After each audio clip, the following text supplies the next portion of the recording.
Candace Carter thoughts to go. Got a lot of things on my mind I'd like to share. May take me more than just this week. On the other hand, we're kind of bombed right now. Everybody's bombed. We're in Germany and they can't get their, they can't get it together as far as vaccinations go. We may go into the so-called third wave. I mean, it's not looking good for Easter. It's not looking good for the summer. So it kind of, eventually gets to you. Well, anyway, I want to talk about something. I mean, that's the best part about Corona. If you want to, you just have loads of time to think about things, to consider things. So,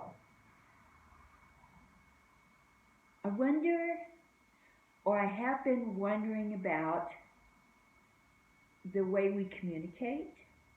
I mean, the traditions of the way we communicate. When I was a kid, I spent a lot of time in the public library. It was in, a small town library in Indiana.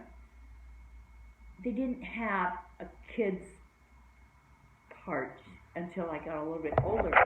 What they had was, they just had books, and there was no limit. You couldn't, it wasn't, if you wanted to take out Victor Hugo, you could do that as a kid. It wasn't like we not supposed to go in the adult area. So, I read a lot of stuff. I was what you would call a bookworm. I really was. And that's not true today. This is not a time, a book reading period in history. This is more a visual period in history.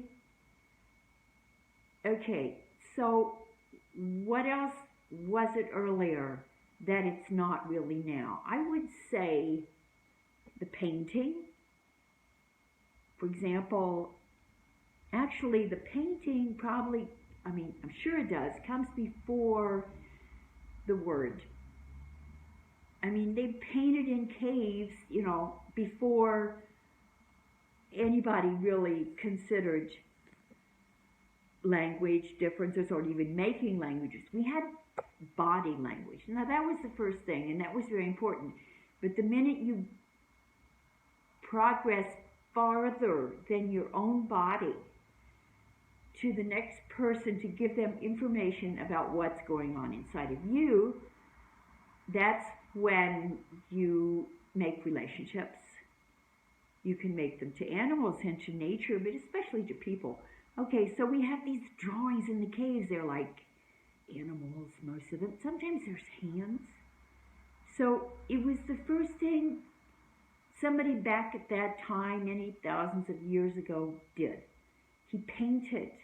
He took color. He probably found the pigments in the ground. There's lots of colors in the ground. And he, rubbed them in. I thought, they don't just have to go on my face to paint me. I can put them on a wall and they'll stay there. Now, they won't talk. They won't have a language. They won't make noises. They're not three-dimensional. They're paintings. So I think the first way was painting.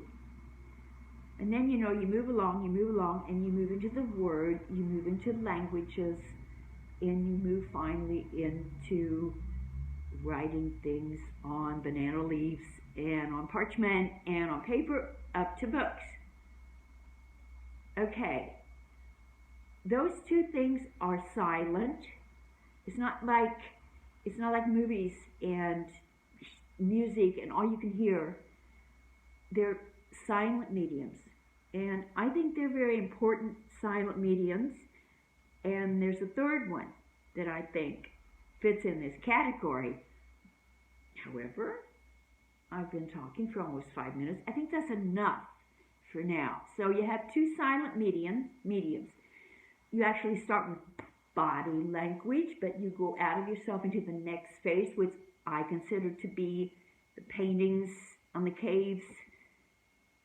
And the next is language and words and writing and eventually books. So I'll tell you the third one. You have to come back in a couple of weeks and we'll talk about the third one. Okay. Have a good day. Have a good week. Hope you tune in again. Okay. Bye-bye.